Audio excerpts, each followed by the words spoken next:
നടൻ ദേവൻ ബി.ജെ.പി വിട്ടതിന് പിന്നാലെ നമ്മളൊരു വീഡിയോ ചെയ്തിരുന്നു. അപ്പൊ സാറ് അതിനകത്ത് ചോദിച്ചിരുന്നു നടൻ ദേവന് പറ്റിയ പണി അഭിനയിക്കുകയാണ് എന്നുള്ളതാണ്. പക്ഷെ അതിനുശേഷം അദ്ദേഹം പറഞ്ഞിട്ടുള്ള ചില കാര്യങ്ങൾ വളരെ സീരിയസ് ആയിട്ടാണ് നമ്മൾ നോക്കേണ്ടതല്ലേ. അദ്ദേഹം പറയുന്നത് ബി.ജെ.പി ബിഗ് സീറോയാണ്. ജനം ആഗ്രഹിക്കുന്ന തരത്തിലൊന്നും മാറ്റം കൊണ്ടുവരാനായിട്ട് അവർക്കായിട്ടില്ല എന്നുള്ളതാണ്. അത് കേന്ദ്ര ബി.ജെ.പിയെ ഉദ്ദേശിച്ച് പറഞ്ഞതാണോ? അതോ ഇവിടത്തെ ബി.ജെ.പിയെ ഉദ്ദേശിച്ച് പറഞ്ഞോ? കാരണം ഇവിടെ ബി.ജെ.പിക്ക് ആകെ 3 എം.എൽ.എമാരെ കിട്ടിയത് ഇപ്പോഴാണ്. അത് ഇവിടുത്തെ ബി ജെ പി ഉദ്ദേശിച്ച, അല്ലാതെ ദേവനിപ്പോ കേന്ദ്ര നേതൃത്വമോ കേന്ദ്ര ബി ജെ പിയുടെ നിലപാടുകളോ ഐഡിയോളജികളോ ഒന്നും പഠിച്ചിട്ടുള്ള ഒരാളല്ല. ഉം. ദേവൻ ശരിക്കും വന്നിട്ടുണ്ടെങ്കിൽ ഒന്ന് ഒരു കിട്ടാനൊരു സ്പേസ് നോക്കി നിൽക്കണായിരുന്നു. അപ്പൊ എന്ത് ചെയ്തു?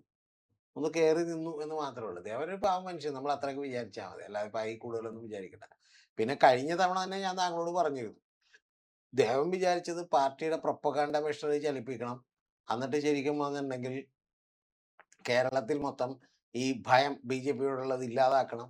അങ്ങനെ മുസ്ലിം സഹോദരന്മാരായിട്ടുള്ള ആളുകളെയും പറ്റുമെങ്കിൽ മറ്റേ ഈവൻ ഉസ്താദുമാരെ പോലും വേണമെങ്കിൽ ബി ജെ പിയിലേക്ക് ആനയിക്കണം. അതുപോലെ സമസ്തയിലെ തന്നെ വലിയ പണ്ഡിതന്മാരെ ബി ജെ പിയിലേക്ക് എടുക്കണമെന്നുള്ള പുള്ളിയുടെ ആഗ്രഹമാണ്. പുള്ളി അതിനുവേണ്ടി പറയുന്നത് ഇന്ത്യയിൽ എവിടെയും മറ്റേ ഇത്തരത്തിലുള്ള പ്രസ്താവനകൾ ഇവർക്കെതിരെ നടന്ന ആളുകൾ അപ്പം തന്നെ തള്ളിപ്പറയണമെന്നൊക്കെ. ഇതൊക്കെ ബി ജെ പിക്ക് ചെയ്യാൻ പറ്റും. അവര് എങ്ങനെ ഇത് മൂർച്ഛിച്ച് ബാക്കിയുള്ള സ്ഥലങ്ങളിൽ വോട്ട് മേടിക്കാന്ന് വെച്ചേക്കണം. അതിൻ്റെ ഇടക്ക് കേരളത്തിൽ ഇന്ത്യയിലുള്ള 18-19% വരുന്ന മുസ്ലിം സമുദായവും അതുപോലെ 80% 79% വരുന്ന ഹിന്ദു സമുദായവും ഒക്കെ ആയിട്ട് ഒരു ഇടർച്ച ഉണ്ടായി നിൽക്കുന്നതാണ് അവർക്ക് എപ്പോഴും നല്ലത്. കാരണം എന്ന് വെച്ചാൽ അപ്പുറത്ത് ഹിന്ദുക്കളുടെ വോട്ട് സമാഹരിക്കാൻ കഴിയും. അങ്ങനെയാണ് അവർ അധികാരത്തിൽ വന്നിട്ടുള്ളത്. അത് ഈ ഇട്ടാവട്ടത്ത് കിടക്കുന്ന കേരളവുമായിട്ടൊക്കെ ബന്ധപ്പെട്ട് ആകെ 20 ലോക്സഭാ സീറ്റേ ഉള്ളൂ. ഇനി കിട്ടിയാലും ഇത്രയൊക്കെ കിട്ടാനുള്ളൂ. അതുമായി ബന്ധപ്പെട്ട് ദേവൻ പറഞ്ഞൊക്കെ അവർ തയ്യാറാകുമോ? ഇല്ല. പിന്നെ ദേവൻ പറഞ്ഞ കാര്യം എന്ന് പറഞ്ഞാൽ ഞാൻ നേരത്തെ പറഞ്ഞൊരു കാര്യമാണ്. അതിപ്പോ ദേവന് ഇപ്പോൾ മനസ്സിലായെന്നേ ഉള്ളൂ. ഇനി ഞാൻ ഇന്ന് പറയാൻ പോണ കാര്യങ്ങൾ പുള്ളിക്ക് കുറച്ചൊക്കെ കഴിയുമ്പോൾ മനസ്സിലാവും. അന്നേരം പുള്ളി എന്നെ സ്നേഹത്തോട് വിളിക്കും എന്നാണ് ഞാൻ പ്രതീക്ഷിക്കുന്നത്. പുള്ളിക്ക് ആരെങ്കിലും വീഡിയോ അയച്ചു കൊടുത്തിട്ട്. അതെന്താ വെച്ചാൽ ഞാൻ കഴിഞ്ഞ ദിവസം തന്നെ താങ്കളോട് പറഞ്ഞിരുന്നു. അതിപ്പോ കറക്റ്റ് ആയില്ലേ? അതായത് ദേവന്റെ ഒരു പ്രസ്താവനയുണ്ട്. ഇപ്പൊ 5 കോടി കിട്ടിയിട്ടുണ്ടെങ്കിൽ എന്താണ് 500 കോടി കിട്ടിയാലോ എത്രയാണ്? പിന്നെ എന്ത് ചെയ്യുന്ന വെച്ചാൽ 50 ലക്ഷം രൂപ 5 കോടി കിട്ടിയിട്ടുണ്ടെങ്കിൽ 50 ലക്ഷം രൂപ ഇവര് ശരിക്കും പറഞ്ഞാൽ ചെലവഴിക്കും. ബാക്കിയുള്ള 4.5 കോടി രൂപയും ഇവര് എടുക്കും, പോക്കറ്റിലാക്കും എന്നാണ് ദേവൻ പറഞ്ഞേക്കണ. അങ്ങനെയുള്ള ചില്ലറ കാര്യങ്ങളിൽ ഇവർക്ക് താല്പര്യമുള്ളൂ. അല്ലാതെ ഇവര് ഇപ്പൊ ബി ജെ പി അങ്ങോട്ട് വളർന്ന് പന്തലിക്കണം, അതിലേക്ക് കൂടുതൽ ആളുകൾ വരണം, ദേവനെ പോലെയുള്ള ആളുകൾ വരണം, ആളുകൾ വന്നിട്ട് അവരെല്ലാരെയും നേതൃത്വത്തിലേക്ക് കൊണ്ടുവരണം, അങ്ങനെ നമ്മുടെ പാർട്ടി ഇവിടെ വൻ വിജയത്തിലേക്ക് എത്തണം എന്നുള്ള ആഗ്രഹമൊന്നും അവർക്ക് ഇല്ല. മലപ്പുറത്ത് പോലും മത്സരിക്കാൻ വേണ്ടി എന്താ കാര്യം? ഫണ്ട്. അത് തന്നെയാണ് പ്രിയപ്പെട്ട നമ്മുടെ അഖിൽമാരൊക്കെ പറഞ്ഞത്. അഖിൽമാരൻ എന്നൊക്കെ ചീത്ത വിളിച്ചിട്ടുണ്ട്. കുറച്ച് കഴിയുമ്പോൾ എന്ത് ചെയ്യും? ബോധ്യപ്പെടുമെന്നാണ് ഞാൻ വിചാരിക്കണം. മനസ്സിലായി? ഞാൻ പറഞ്ഞേക്കണം, ഇത് തന്നെയാണ് സത്യം. ഉള്ള ചില്ലറ മേടിക്കുക, അതെന്ത് ചെയ്യുക? എടുക്കുക. അല്ലാതെ ഇതൊന്നും വലിയ കാര്യമില്ല. അപ്പൊ ദേവൻജിക്ക് ഇപ്പൊ മനസ്സിലായിരിക്കുന്നു ഏത് ബി ജെ പി എന്താണെന്ന്. ഇനി പുള്ളിയുടെ നിങ്ങൾ ദേവനെ മാത്രം വിടുക. നിങ്ങൾ ബി ജെ പിയിലേക്ക് ജോയിൻ ചെയ്ത ആളുകളൊക്കെ ഇപ്പൊ എവിടെയാണ്? പിന്നെ ഈ ബി ജെ പിക്കാരും എല്ലാ രാഷ്ട്രീയക്കാരും ചെയ്യുന്നത് ഈ മോട്ടറാക്കുക എന്നൊക്കെ നമ്മൾ പറയും. അതായത് ഒന്ന് കീ കൊടുത്തിട്ട് എന്ത് ചെയ്യും? സംഗതി ആളുകളെ ചാട്ടേ കയറ്റൂരി. ഇവര് അതിനൊക്കെ ഗംഭീരമായിട്ടുള്ള ആളുകളാണ്. പ്രത്യേകിച്ച് 2 സ്ഥലങ്ങളിൽ അത് ഏറ്റവും കൂടുതലാണ്. എവിടെയെന്ന് വെച്ചാൽ സിനിമയിലും രാഷ്ട്രീയത്തിലും. സിനിമയിൽ ഒരിക്കലും നിങ്ങളെ ഒരു കഥ പറഞ്ഞു കൃത്യമായിട്ട് ഈ കഥ നമുക്ക് ചെയ്യാൻ പറ്റില്ലെന്ന് അവർ പറയില്ല. കാരണം എന്താണെന്നറിയാമോ? ഇതിൽ രണ്ടിലും വലിയ അൺസർട്ടനിറ്റി ഉണ്ട്. ഞാൻ നിങ്ങളെ എന്തെങ്കിലും വെറുപ്പിച്ചു വിട്ടിട്ട് നിങ്ങൾ നാളെ ഒരു തിരക്കഥ എങ്ങനെ എഴുതി സൂപ്പറായി പോയാൽ പിന്നെ എനിക്ക് തലവേദന വരും. അപ്പൊ അതുകൊണ്ട് എന്താ വെച്ചാൽ എത്ര ബോറം തിരക്കഥ വായിച്ചാലും പറയും ഗംഭീര തിരക്കഥയാണ്. പക്ഷെ ഒരു കാര്യമുണ്ട്, എനിക്ക് 9 കൊല്ലത്തേക്ക് ഡേറ്റ് ഇല്ല, 10ാമത്തെ കൊല്ലം. അപ്പൊ ഇപ്പൊ നിങ്ങൾക്ക് എത്ര വയസ്സുണ്ടെന്ന് ചോദിക്കും. ഇപ്പൊ ഒരു 61 വയസ്സുണ്ട്. അപ്പൊ ഇതിന് സന്തോഷവും. കാരണം വെച്ചാൽ 7 കൊല്ലം ഒന്നും നിൽക്കൂല, അതിനൊക്കെ പടിയായിക്കോന്നാണ് വിചാരിക്കുക. മനസ്സിലായോ? ആ സത്യമാണ്. അല്ലാതെ എന്താണ്? അല്ലാതെ 9 കൊല്ലത്തേക്ക് ഞാനിപ്പോ ഒരു സൂപ്പർ കേരള എറണാകുളത്തെ അല്ല, നമ്മുടെ ഒരു പൊതുനിരയിലുള്ള വലിയ സ്റ്റാർ, വലിയ സ്റ്റാർ എന്ന് പറഞ്ഞാൽ വലിയ സ്റ്റാർ, ആ വലിയ സ്റ്റാറിനെ കാണാൻ വേണ്ടി ചെന്നപ്പോ പുള്ളി എന്നോട് പറയാ, പുള്ളി എന്നോടല്ല എന്റെ കൂടെ ഒരാളുണ്ടായിരുന്നു. അപ്പൊ പുള്ളിയോട് അവരുടെ മാനേജർ പറയാണ് ഏത്, അപ്പൊ ഈ എന്റെ കൂടെ ഉള്ളവന് പേടി ഏത്, അവരോട് നമുക്കങ്ങനെ നേരിട്ട് കയറി ചെല്ലാൻ പറ്റില്ല, അവർ വലിയ ആൾക്കാരാണ്. ഞാൻ പറഞ്ഞു എന്ത് വലിയ ആൾക്കാർ? നമുക്ക് സംസാരിക്കാൻ വേണ്ടി ഇവരെന്നെ പിടിച്ചിരുത്തുകയാണ് ഇതെന്ന് പറഞ്ഞു. മനസ്സിലായി. ചെന്നപ്പോ അവര് ക്യാരവനിലാണ്. അപ്പൊ അത് കഴിഞ്ഞ് ഇറങ്ങി വരും, ഷൈക്കണേന്നൊക്കെ. ഞാൻ പറഞ്ഞു ഇതിന്റെ ആവശ്യമില്ല, ഞാൻ ചെന്ന് എന്ത് ചെയ്യാം ഉം. കാണാന്ന് പറഞ്ഞു. അപ്പൊ അവൻ പറഞ്ഞു അങ്ങനെ ചെന്നിട്ട് അവർക്ക് ചിലപ്പോൾ ഇഷ്ടപ്പെട്ടില്ലെങ്കിൽ അവരെന്ത് ചെയ്യും ഉം. പറയും. ഞാൻ പറഞ്ഞു എന്ത്. അപ്പൊ ഇവര് സിനിമ ചെയ്യണമെന്നുള്ളവരാണ്, അതുകൊണ്ടാണ് ഇവരെന്ത് ചെയ്യുന്നത് എന്നെ കയറി പിടിക്കുന്നത്. ഏത് ഈ ചാൻസ് അങ്ങനെ നഷ്ടമായാന്ന് വെച്ചിട്ട്. ലാസ്റ്റ് ഈ പുള്ളി ഇറങ്ങി വന്നപ്പോൾ അതിന്റെ ബൗൺസേഴ്സ് ഒക്കെ ഉണ്ട്. ആ ബൗൺസേഴ്സ് ഒക്കെ ഉള്ള പുള്ളി എന്നെ നോക്കി ഒന്ന് കൈ കാണിച്ചു. അപ്പൊ ഞാൻ പറയാൻ പോയതാണ്. അപ്പോഴും പിന്നെ എന്നെ കയറി പിടിക്കുക, ഞാൻ ഇവിടെ വെച്ച് പറയരുത്. അത് കഴിഞ്ഞ് പുള്ളി എന്നിട്ട് പുള്ളിയുടെ മറ്റേ ഡിഫൻഡ് മറ്റേ റൈറ്റ് റോഡിൽ കയറി, വോക്കിൽ കയറി, അത് കയറി ഇരുന്നപ്പോഴത്തേക്കും പുള്ളി പിന്നെ കൈ കാണിച്ച് പോട്ടെ എന്ന് മതി. അപ്പോഴും പറഞ്ഞില്ല, കാരണം പേടിച്ചിരിക്കുന്നതാണ്. എന്താ സംഭവം എന്ന് വെച്ചാൽ ചെന്ന് പറഞ്ഞിട്ടുണ്ടെങ്കിൽ സംഭവിക്കാൻ പോണ ഇത്രേ ഉള്ളൂ. 9 അപ്പോഴാണ് മാനേജർ വന്നിട്ട് പറഞ്ഞു 9 കൊല്ലത്തേക്ക് ഡേറ്റ് ഇല്ല.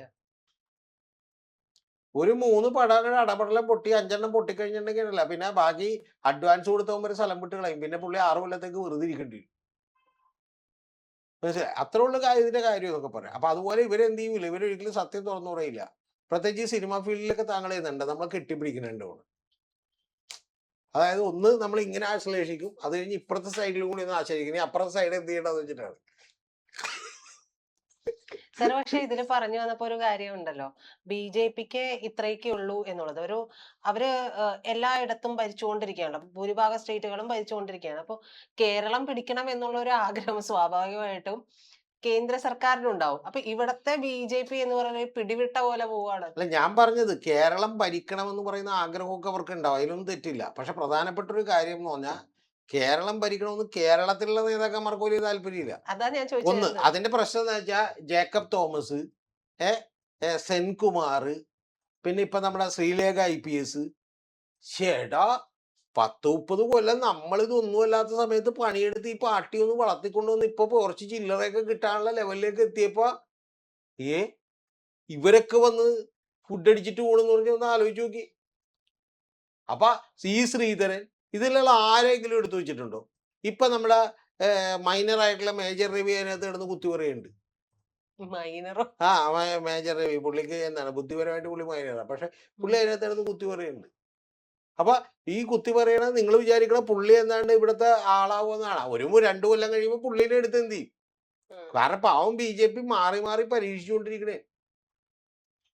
ഞാനത് വെറുതെ പറയുന്നതല്ല, താങ്കൾ ചിന്തിക്കുന്നതിനപ്പുറത്തുള്ള നേതാക്കന്മാരുമായിട്ട് ഞാൻ സംസാരിച്ചിട്ടുണ്ട് ഈ കാര്യത്തിൽ.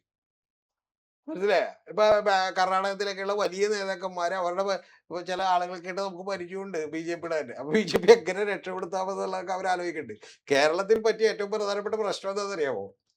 കേരളത്തിൽ അധികാരത്തിൽ വരുന്നതിന് മുമ്പ് തന്നെ കേന്ദ്രത്തിൽ അധികാരത്തിലേക്ക് എത്തി. അപ്പൊ പിന്നീട് വലിയ ത്യാഗങ്ങളൊന്നും വേണ്ടി വന്നില്ല. കാരണം അവിടെ നിന്ന് ചില്ലറയൊക്കെ ഇങ്ങോട്ട് വരാൻ തുടങ്ങി. അപ്പൊ ആ ചില്ലറ വരാൻ തുടങ്ങിയപ്പോഴത്തേക്ക് ആ ചില്ലറ എങ്ങനെയെങ്കിലും പങ്കിട്ടെടുക്കുക. അതിലാണ് ദേവൻജി പറഞ്ഞ 5 കോടി കിട്ടി 50 ലക്ഷം. പക്ഷെ എപ്പോഴും ദേവൻജി പറഞ്ഞ കണക്കിൽ എനിക്ക് അത്ഭുതം ഉണ്ട്. എപ്പോഴും 50 ലക്ഷം ചെലവാക്കുന്നുണ്ടല്ലോ എന്ന് ഞാൻ വിചാരിക്കണം.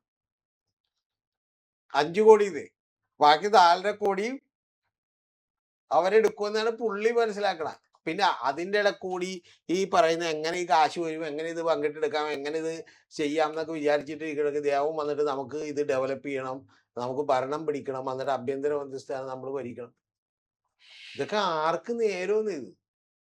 പിന്നെ ദേവം പറഞ്ഞ കുഴപ്പമെന്ന് വെച്ചാൽ ഇവിടെ പിടിക്കണമെന്നൊക്കെ അവർക്കുണ്ട്. പക്ഷെ ദേവം പറഞ്ഞതിൽ പ്രശ്നം ബാക്കിയുള്ള സ്ഥലങ്ങളിലെല്ലാം ഇത്തരത്തിൽ വിദ്വേഷകരമായ കാര്യം നടത്തുന്നവർ തള്ളിപ്പറയണമെന്നാണ്. അതായത് ഉദാഹരണത്തിന് ഛത്തീസ്ഗഡിൽ ഇപ്പോൾ ഒന്ന് കന്യാസ്ത്രീകളെ പിടിച്ചു നിർത്തിയവരെ BJP അപ്പം തന്നെ തള്ളിപ്പറയണം. നടക്കുക. കാരണം ഛത്തീസ്ഗഡിൽ ഭരണം പിടിക്കാൻ അത് വേണം. മനസ്സിലായ? വെസ്റ്റ് ബംഗാളിൽ ഭരണം പിടിക്കാൻ വേറൊരു സ്ട്രാറ്റജി വേണം. ഇതെല്ലാം ഈ കേരളത്തിന് വേണ്ടി തള്ളിപ്പറയുക. ഉത്തർപ്രദേശിലെ സ്ട്രാറ്റജി ഇവിടത്തേക്ക് വേണ്ടി തള്ളിപ്പറയുക. ഉത്തർപ്രദേശിൽ 80 സീറ്റുണ്ട് സുഹൃത്തെ, 80 എണ്ണം. മഹാരാഷ്ട്രയിലുണ്ട് 40-ലധികം സീറ്റ്, വെസ്റ്റ് ബംഗാളിലുണ്ട് സീറ്റ്, 39 സീറ്റ് തമിഴ്നാട്ടിലുണ്ട്. ഇതൊക്കെ തള്ളി പറഞ്ഞിട്ട് ഇവിടെ കേരളത്തിന് വേണ്ടിയിട്ട് എന്ത് ചെയ്യൂ?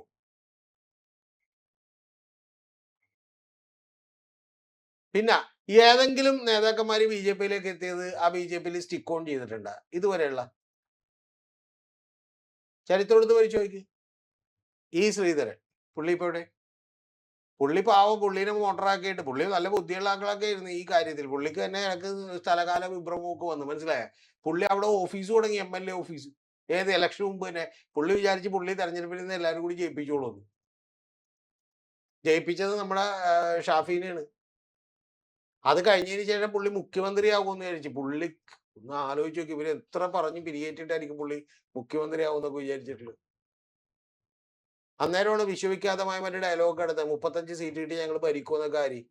അപ്പൊ പാവം ശ്രീധരൻ സാറും വിചാരിച്ചു ഞാൻ എന്ത് ചെയ്യും. പുള്ളി അവിടെ ഓഫീസ് തുടങ്ങിയെന്നേ, ജയിക്കണേന് മുമ്പ് MLA ഓഫീസ്. പക്ഷെ ഇത് കുറച്ചാളത്തേക്ക് മതി, കാരണം പിന്നെ മുഖ്യമന്ത്രിയുടെ ഓഫീസ് ആയിരിക്കുമല്ലോ എന്നൊക്കെയാണ് പുള്ളി ആളുകളോട് പറഞ്ഞത്. ശ്രീലേഖ, മറ്റേ അവര് ഇവര് പിന്നെ മറ്റേ എന്താണ് ഹംസനാ, പരമഹംസൻ ആരാണ്ട്, മറ്റേ ഒരു മുസ്ലിം ആയിരുന്ന ഒരാൾ കോഴിക്കോട് നിന്ന് മറ്റേ ഇതിലേക്ക് വന്നില്ലേ, ഇത് അലി അക്ബർ. അലി അക്ബർ. പിന്നെ പുള്ളിയുടെ പേര് മാറ്റിയായിരുന്നു, എന്താണ് രാമസിംഹോ, എന്താണ് ഈ പറഞ്ഞ പോലെ മാനോ എന്തോ പറഞ്ഞൊരു പേരിട്ടിരുന്നു പുള്ളി ഇപ്പൊ എവിടെ. അപ്പൊ ഇത് അവര് വരുമ്പോ തന്നെ എടുക്കും. ഇനി വേറൊരാൾ ഇപ്പൊ ലാസ്റ്റ് പോയ ആളുണ്ട് നമ്മുടെ പ്രിയപ്പെട്ട, അപ്പൊ എന്ന് പോകുമെന്ന് ഞാൻ വിചാരിച്ചിരുന്ന ഒരാളാണ്, നമ്മുടെ മറ്റേ ചാനൽ ചർച്ചകളിലൊക്കെ വന്ന് CPM സഹയാത്രികൻ എന്നുള്ള നിലക്ക് മറ്റേ ഭയങ്കരമായി സംസാരിച്ചുകൊണ്ടിരുന്ന ഒരാള് പിറ്റേ ദിവസം എന്ത് ചെയ്തല്ലേ, ഈ തെരഞ്ഞെടുപ്പിന് തൊട്ട് മുമ്പ് ജോയിൻ ചെയ്തു. പുള്ളിയൊക്കെ ഇവർക്ക് പറ്റിയ ആളാണ്, അല്ലാതെ മറ്റേ എല്ലാരെയും അതുപോലെ എന്ത് ചെയ്തു. ശ്രീലേഖ IPS മേയറാക്കാന്ന് പറഞ്ഞ് മേയറായോ? പുള്ളിക്കാരി പാവാ ഡാൻസ് ഒക്കെ കളിച്ച് സന്തോഷമായിട്ട് ആ കൗൺസിൽ ഇലക്ഷൻ കഴിഞ്ഞപ്പോൾ പോകുന്നുണ്ട്. അത് കണ്ടപ്പോ സങ്കടം തോന്നും. ഇതൊക്കെ വെറുതെയാണ്. ഒരു രാഷ്ട്രീയ പാർട്ടി എന്താണ്, അത് എന്താണെന്നുള്ള കാര്യമൊക്കെ മനസ്സിലാക്കണം. ചിലരിപ്പോ എന്നോട് ചോദിക്കുന്നുണ്ട്, ഓഹോ CPM അടുത്തവണ സീറ്റ് കിട്ടുമായിരിക്കും. ഞാനത് കേട്ട് എന്റെ തലക്കക്കാരൻ പിടിച്ചു കഴിഞ്ഞാൽ ഞാൻ എന്ത് ചെയ്തു പോകും. നമ്മള് CPMന്റെ ഒരു മെമ്പർ അല്ല. നമ്മൾ ഈ പറയുന്ന ആ പാർട്ടിക്കകത്തുള്ള സ്ട്രക്ചർ വേറെയാണ്. അതിനകത്ത് തന്നെ ഒരുപാട് പേര് അർഹരായിട്ടുള്ള ആളുകളുണ്ട്. ഇത്രയും കാര്യങ്ങളൊക്കെ ഉണ്ട്. അപ്പൊ നമ്മളെ കുറിച്ചും അവരെ കുറിച്ചും ഒക്കെ നല്ല ബോധം ഉണ്ടെങ്കിൽ കുഴപ്പമില്ല. അല്ലെങ്കിൽ എന്നെ കുറിച്ച് ശരിക്കും പറഞ്ഞാൽ വിമർശനമായിട്ട് ഒരാൾ പറഞ്ഞു, കേരള രാഷ്ട്രീയത്തിൽ അറിയപ്പെടുന്ന ഒരാൾ പറഞ്ഞത്, പുള്ളി ഇപ്പൊ മാറിയേക്കണ വേറൊന്നും കൊണ്ടല്ല, പുള്ളിക്ക് സീറ്റ് കൊടുക്കാന്ന് CPM എന്ത് ചെയ്തു. CPMന് എനിക്ക് സീറ്റ് കണ്ടുവല്ല ആവശ്യം. അപ്പൊ അതുകൊണ്ട് എന്ത് ചെയ്താണ് പാവം ദേവൻ. ഇനിയിപ്പോ എന്ത് ചെയ്യാ, TVK ചെല്ല, TVK കേരളം പിടിക്കുമായിരിക്കും. പിന്നെ ഇവരൊക്കെ പറഞ്ഞുകൊണ്ടിരിക്കണ ഈ മാരാരൊക്കെ പറഞ്ഞുകൊണ്ടിരിക്കണ അങ്ങനെയല്ലേ. കാരണം എന്ന് വെച്ചാൽ എന്റെ കഴിവുകൾ ഈ കേരളത്തിന് വേണ്ടി വിനിയോഗിക്കാൻ പറ്റാത്തതിൽ എനിക്ക് സങ്കടം. എനിക്ക് വേണമെങ്കിൽ ഇവിടെ നിന്ന് പ്രജിതക്കും പറയാം അങ്ങനെ തന്നെ. ശരിക്കും പറഞ്ഞാൽ എനിക്ക് ഒരു സിനിമയിൽ അഭിനയിച്ച് ജനങ്ങളെ ഹരം കൊള്ളിക്കണമെന്ന് എനിക്ക് ആഗ്രഹമുണ്ട്. പക്ഷെ ജനങ്ങളോ ഈ വൃത്തികെട്ട നിർമ്മാതാക്കളോ സംവിധായകരോ എനിക്ക് ചാൻസ് തരുന്നില്ല. Bloody idiots.